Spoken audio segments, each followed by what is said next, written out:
bawat isang babae may hawak-hawak na pong elemento. Praise God, praise God, praise God.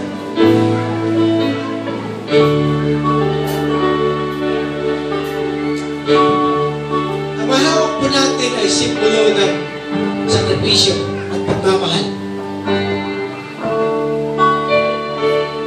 Papatunay ng ating Panginoon Jesus ay kanya po ginawa lahat para sa atin.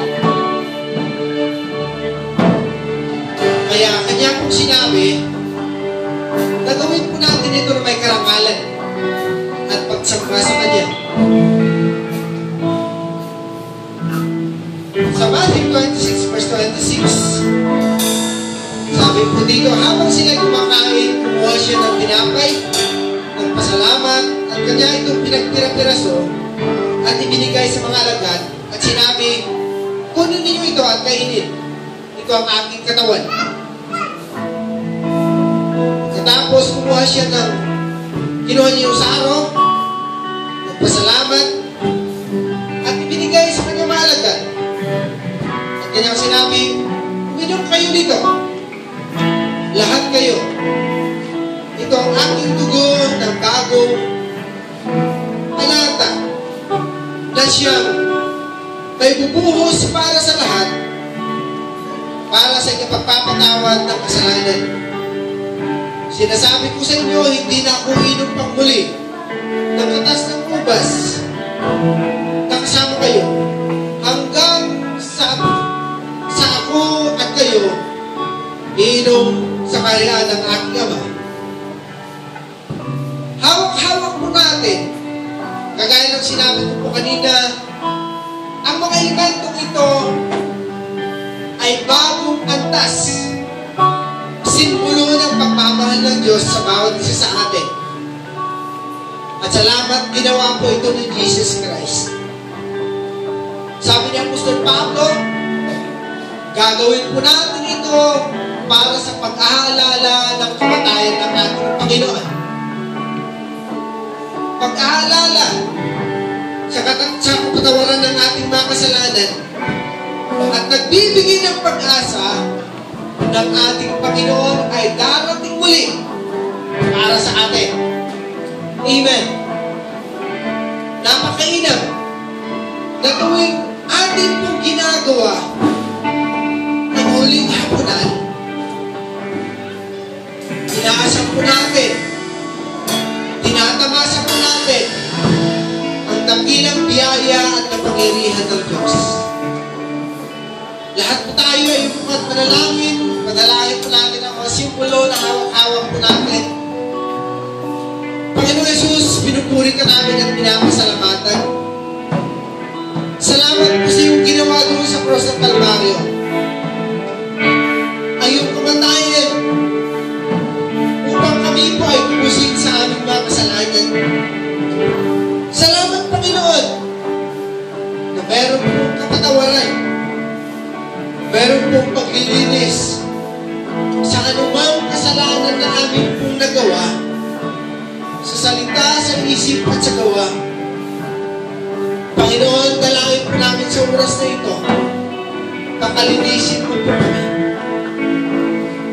Tinatanggap po namin na meron pong pasasalamat ng mga elementong ito bilang simbolo ng iyong pag-ibig sa bawat isa sa amin. Dalangin po namin, patunayan mo po ito, Panginoon. Sang-ayon po sa iyong pangako.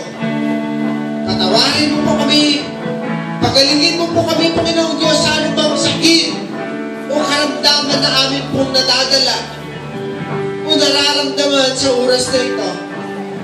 Pagpalain mo po ang aming mga buhay sa pamagitan po nito, Panginoon. Pagtitiwala na ikaw lamang ang aming kailangan. Salamat po. Ito pong aming dalangin sa pangalan ng Ama, ng Anak at ng Banal na Espiritu. Amen. Kainin po natin ang tinapay.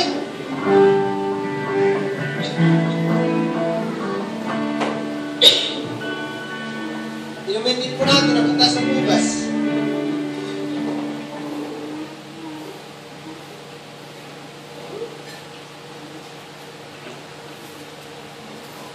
Praise God. Praise God. Hallelujah. Salamatan po natin ang Panginoon.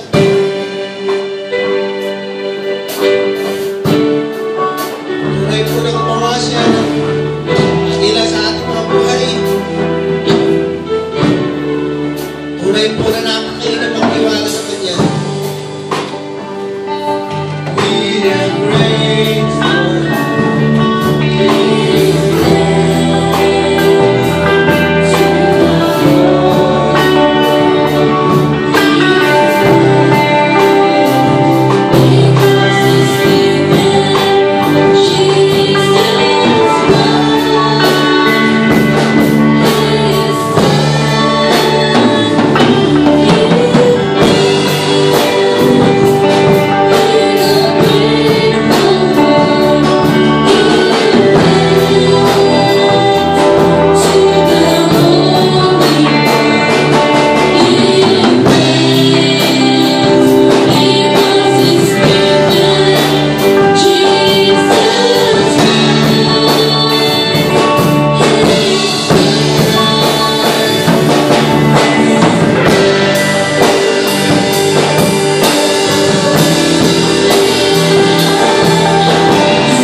Napakabuti ng Panginoon at tayo sa isa